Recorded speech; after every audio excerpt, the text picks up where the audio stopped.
Dear students, আজ তোমাদের পড়ানো হবে কিভাবে আমরা শব্দের শেষে আহ, কোন কোন অপশন থাকলে বা কি কি থাকলে বা কি কি ধরনের সাফিক্স থাকলে বা কি কি অংশ থাকলে আমরা বলতে পারি এটা অবশ্যই নাউন।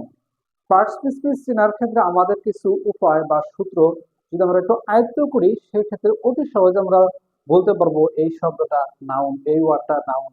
আমরা কেন নাউন শিখবো, আমরা কেন পার্টস শিখবো? আমাদের ইংলিশের জগতে যখন আমরা শূন্যস্থান পূরণ করি বা যখন আমরা সাফিক্স প্রিফিক্স করি সেক্ষেত্রে কিন্তু আমাদের পার্টস চেনার জন্য অত্যন্ত প্রয়োজন। তো হ্যাঁ, তোমরা যারা ক্যাডেট অ্যাডমিশনের জন্য প্রিপারেশন নিচ্ছ তোমাদের জন্য অবশ্যই আইডেন্টিফিকেশন অফ পার্টস অর্থাৎ নাউন চেনার ক্ষেত্রে তোমাদের গুরুত্ব হতে পারে বা গুরুত্ব দিতে হতে পারে। এবং তোমরা যারা বিশ্ববিদ্যালয়ে পড়াশোনার জন্য অ্যাডমিশন দেবে তোমাদের প্রয়োজন হতে পারে, এবং যে কোনো মানে কম্পিটিটিভ এক্সাম মানে প্রতিযোগিতামূলক পরীক্ষার ক্ষেত্রে কিন্তু পার্সোনাল কিন্তু প্রয়োজন আমাদের। সো আমরা কথা না বলি এবার মূল আলোচনায় চলে আসি বোর্ডের দিকে। তো বোর্ডের দিকে যাওয়ার আগে তোমাদের একটি কথা বলে যাচ্ছি, সেটা হচ্ছে অবশ্যই ভিডিওটি তোমরা টানাটানি করবে না। অবশ্যই তোমরা শুরু থেকে শেষ পর্যন্ত যে কোনো টিচার বা যে কোনো ইউটিউবারের তোমরা যখন ইউটিউব থেকে কোনো কিছু দেখছো বা অবশ্যই তোমরা চিন্তা করবে যে কতটা তোমাদের ভালো মন্দ মান যাচাই করার জন্য তোমরা উপযোগী হতে পারো আমাদের এই ভিডিও থেকে। সেই ক্ষেত্রে তোমরা যদি মান যাচাই না করো তাহলে তোমরা ভালো ভিডিও পাবে না, আমরা ভালো ভিডিও বানাতে পারবো না। সো তোমাদের অবশ্যই যেটা কাজ থাকবে, তোমরা যে কোনো ভিডিও নিয়ে তোমরা অবশ্যই কমেন্ট বক্সে কমেন্ট করবে আমাদের মান যাচাই করার জন্য। তো আরেকটা জিনিস মাথায় রাখতে হবে তোমাদের, যে বেশি বেশি আমাদের পার্সোনালিটি সম্পর্কে ধারণা রাখতে হবে। আজকাল ইংলিশের জগতে যে কোনো ক্ষেত্রেই পার্সোনালিটি আমাদের একটা বিশেষ প্রয়োজন পড়তেছে বা পড়বে বলে আমি মনে করি, বিশ্বাস করি। তো অবশ্যই তোমরা সাবস্ক্রাইব করবে, অবশ্যই কমেন্ট করবে, শেয়ার, অবশ্যই লাইক দিবে আমাদের চ্যানেলে। অবশ্যই অবশ্যই তোমরা আমাদের একটু অনুগ্রহ করে লাইক দিবে, কমেন্ট করবে, শেয়ার করবে, সাবস্ক্রাইব করবে, তাহলে আমরা উৎসাহিত হবো। তোমাদের জন্যই আমরা ভিডিও বানাচ্ছি, তোমরা না দেখলে বা তোমরা না যাচাই না করলে আমাদের ভিডিও বানিয়ে কোনো লাভ হবে না। সো এবার আমরা কথা না বলে এবার চলে আসি মূল আলোচনায়। ডিয়ার স্টুডেন্টস, কিভাবে আমরা নাউন চিনতে পারি শব্দের শেষে, এটা নাউন চেনা আমাদের দ্বিতীয় পার্ট। আমরা একটু দেখে আসছি বোর্ডের দিকে। ওয়ার্ড এর শেষে যা থাকলে নাউন হতে পারে।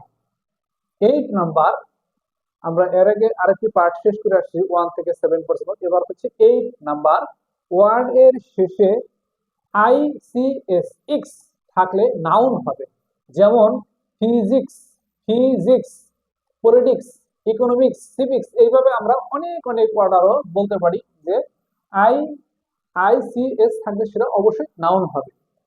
ডিয়ার স্টুডেন্ট, এবার আমরা চলে আসি 9 নাম্বার, ওয়ার্ড এর শেষে আইএসএম থাকলে নাউন হবে। জোর দিয়ে আমরা বলতে পারি, যেমন আইডিয়ালিজম, আইডিয়ালিজম, ন্যাশনালিজম, ক্যাপিটালিজম, এভাবে আমরা আরো অনেক ইজম যোগ করতে পারি শেষে, অবশ্যই সেটা নাউন হবে। 10 নাম্বার, ওয়ার্ডের শেষে ইআর থাকলে নাউন হবে। যেমন লিডার, ওয়ার্কার, টিচার, পাবলিশার, এইভাবে আমরা আরো অনেক অনেক শব্দের শেষে ইয়ার থাকলে সেটা আমরা অবশ্যই নাউন বলতে পারবো। 11 নাম্বার, ওয়ার্ডের শেষে ও আর থাকলে নাউন হবে। যেমন অ্যাক্টর, ক্রিয়েটর, ডক্টর, এইভাবে আমরা আরো অনেক অসংখ্য শব্দের শেষে যদি ও আর দেখি তাহলে সেটা অবশ্যই নাউন হবে। ডিয়ার স্টুডেন্টস, 12 নাম্বার, ওয়ার্ড এর শেষে এজিই এস থাকলে নাউন হবে। যেমন ম্যারিজ, ম্যারিজ, কারেজ, বন্ডেজ, এভাবে আমরা অনেক আরো এস দেখলি সেটা আমরা নাউন বলতে পারবো।